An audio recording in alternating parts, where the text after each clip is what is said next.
प्रदेश में बम की झूठी धमकी देने का जो सिलसिला शुरू हुआ वो थमने का नाम नहीं ले रहा है। अभी तक बम की झूठी धमकियां जयपुर में ही मिल रही थी, लेकिन अब प्रदेश के अलग अलग जिलों में भी बम की झूठी धमकियां दी जा रही हैं। ये रिपोर्ट देखिए। एक साल पहले 13 मई को जयपुर के कई प्रमुख स्कूलों को बम से उड़ाने की धमकी मिली थी। पुलिस ने धमकी मिलने के तुरंत बाद सभी स्कूलों को खाली कराया था। बम निरोधक दस्ते ने सभी स्कूल्स में सघन जांच की थी।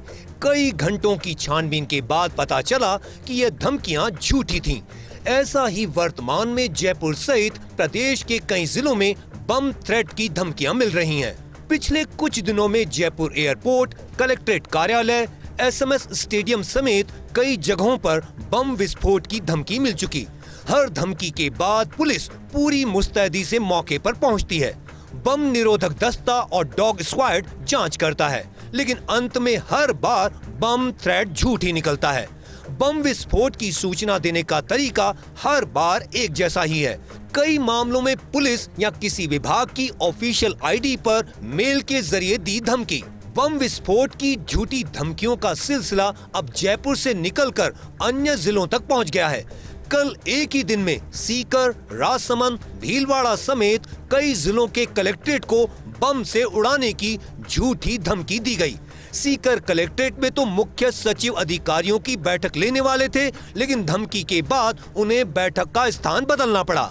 आज झूठी धमकी मिलने का सिलसिला जोधपुर तक पहुंच गया। कलेक्ट्रेट में धमकी का मेल आने के बाद पूरे परिसर को खाली कराया गया, जिससे हर रोज का कार्य प्रभावित हो रहा है। आखिर बम की झूठी धमकियों को पूरी तरह से कब ट्रेस किया जाएगा? झूठी धमकियों के बाद पुलिस और बम स्क्वाड की परेड कब तक होती रहेगी? क्या ये धमकियां देश के अंदर से मिल रही हैं या विदेश से? क्या पुलिस इन धमकियों के पीछे की मंशा तक पहुंच गई है?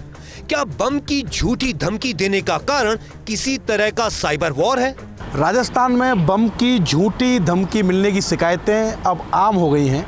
अभी तक ये शिकायतें सिर्फ जयपुर में मिल रही थी, लेकिन अब इन शिकायतों का दायरा जयपुर के बाहर के जिलों तक पहुंच गया है।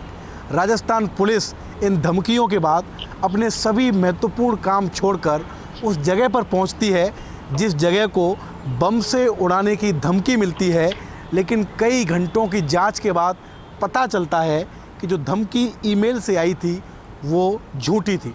अब बड़ा सवाल ये है कि आखिर कब तक झूठी बम की धमकियों के मिलने का सिलसिला जारी रहेगा और कब जाकर इन पर लगाम लग सकेगी। कैमरामैन गिरीश के साथ Shivendra Pratap Singh Parmar, first India news, Jaipur.